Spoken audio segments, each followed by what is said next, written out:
The year was 2027.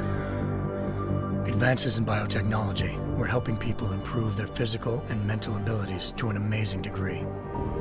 Provided, of course, they had enough money.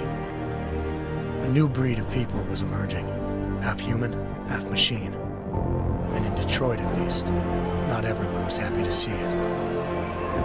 I'd just landed a job as head of security at Sarif Industries, a cutting-edge biotech firm. David Sarif himself handpicked me for the job, said he needed me to keep his people safe. My ex, Megan Reed, was one of them. Brilliant neuroscientist, Megan had found a way to make augmentation safe and affordable for everyone. All she had to do was present her research to Congress. But the night before her big meeting, my security measures failed. A team of Black Op mercenaries stormed into Sarif headquarters, massacring everyone in sight. 3 of the mercs were heavily augmented walking tanks. Their mission? Take out Megan and her team. I tried to stop them, but their leader tossed me through a plate glass wall. Last thing I heard as his bullets slammed into my brain was Megan's dying scream. I should have died with her. Only I didn't. High-end military-grade enhancements saved my life. The best augmentation Sarif's money could buy. It took me half a year to get a feel for her. Should have taken longer. But 6 months into my recovery, Sarif Industries was attacked again. This time, by a radical group of pro-human purists. Violent, militant, and fanatically opposed to human augmentation. They claimed to be members of Humanity Front, a non-profit organization that wanted the UN to limit biotechnology research. The thugs broke into Sarif's factory and found machinists working overtime on a top-secret military augment called the Typhoon. Sarif sent me to retrieve it, and when I did, I found one of the so-called purists next to it, wired with cerebral implants, trying to download its classified specs. Obviously, something more was going on. The AUG killed himself before I could question him. Sarif ordered me to dig deeper, so with the help of Frank Pritchard, Sarif's head of cybersecurity, I did. Turns out a second hacker had been controlling the AUG's actions from somewhere off-site. Pritchard and I tracked his signal to a secret FEMA internment camp in Detroit. The Black Op mercenaries were there. The same mercs who'd left me for dead 6 months before. Figured they'd try again when they saw me. It wasn't so easy for them this time. I took out the tank named Barrett, even got him to give me a new lead. A penthouse apartment in China. Of course, we both knew it would be a trap in the end.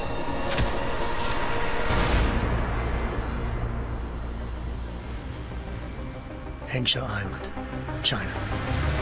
Home to a city so crowded, they had to build a second city on top of it. Trying to find clues in Hengsha wouldn't be easy.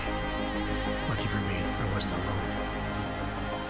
Farida Malik, Sarif Industries' ace pilot, had lived in Hengsha before. A good person to have on your side. She knew enough about the place to get me around. Malik dropped me in the lower city, close to the penthouse Barrett had told me about.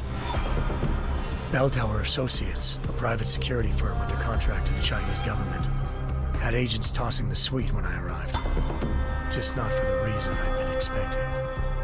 Turns out the man who lived there was a criminal hacker named Van Bruggen. The same hacker who'd been remotely controlling the AUG in Sarif's factory. Van Bruggen's panicked decision to force the man to commit suicide had been a mistake. Now his mercenary partners were gunning for him, and I needed to find him before they did. Locating Van Bruggen meant playing nice with the Triads, Hengsha's organized crime lords. They had the hacker holed up inside a low-rent capsule hotel. By the time I found him, Van Bruggen had no qualms giving up the woman who hired him. Zhao Yunru, president of the Taiyang Medical Corporation. According to Van Bruggen, Zhao wanted to monopolize the augmentation industry and had hired Black Op mercenaries to destabilize her competition. Sarif Industries was at the top of her list. To prove this, I needed to get inside TYM and grab a surveillance hologram off a server. I suspected Van Bruggen was hiding something when he told me this, but nothing could have prepared me for what I saw. Megan wasn't dead. She and her 4 best researchers had been kidnapped, spirited away somewhere while their kidnappers made it look like they were dead. Desperate to learn more, I confronted Zhao in her penthouse. She claimed to be a pawn in a bigger plan, and hinted at a group so powerful it controlled global interests at a whim.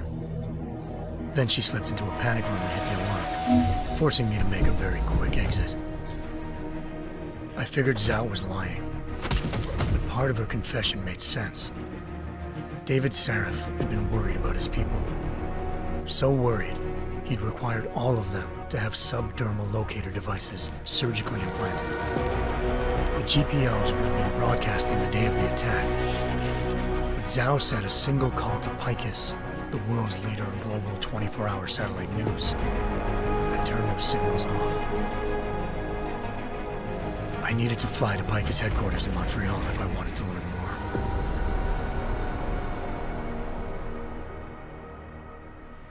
Eliza Cassan, Picus Communications' First Lady of News. Malik thought I was reaching when I told her Eliza was involved in this. The world's most famous news anchor, working with a mercenary hit squad. But when I confronted Cassan in her office, she freely admitted to jamming Detroit's satellites the night Megan's team had been taken. Said she's just been following her commands. I suspected she wanted to say more. But Black Op mercenaries showed up looking to shut us both down. And just like that, the Eliza I'd been talking to disappeared. The Mercs were led by an augmented killer I'd crossed paths with twice before, Fedorova, a woman who'd made silence her best friend. She waited for me to track Eliza's transmission to a secret server room underneath the Picus complex, then jumped me from behind. A deadly fight ensued. I made sure she never moved silently again. With Fedorova down and no one left to keep Eliza quiet, she reappeared. Turns out Picus's First Lady of News wasn't a lady at all. She was a sophisticated AI program, engineered to monitor data streams and control what people believed. Eliza told me the Mercs had brought in a Humanity Front doctor named Isaiah Sandoval to remove the scientist's implanted tracking devices while Detroit's satellites were down. She also told me to speak to David Sarif if I wanted to learn more. By the time Malik and I got back to Detroit, tensions between normal and augmented citizens had reached a flashpoint. Riots were breaking out in several cities, and the UN was being urged to intervene. Sarif was trying hard to convince Hugh Darrow, the inventor turned philanthropist who'd once been a leading proponent of enhancement technologies, to help stop a possible regulatory vote. Sarif had a lot riding on Darrow. Megan's discovery would have given millions of people the chance to evolve beyond their normal human abilities, and at the same time catapulted Sarif Industries to the top of the Fortune 500. According to Sarif, Megan's kidnappers knew this, and didn't want people evolving unless they controlled how it was done. He called his enemies Illuminati, and urged me to keep searching. Determined to do so, I tracked down Sandoval via America's most outspoken augmentation opponent, Bill Taggart, Sandoval's boss and founder of Humanity Front. Sandoval admitted to operating on Megan's team when I confronted him, but said he hadn't removed their GPLs. He'd merely switched them to a different frequency. Pritchard was able to trace one of the signals to China. Malik and I immediately took off in pursuit. Unfortunately, the Illuminati were one step ahead.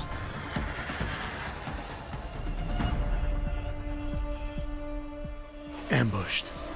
Shot out of the sky by Bell Tower Associates, seconds after entering Hengsha's airspace. Malik's piloting skills saved me.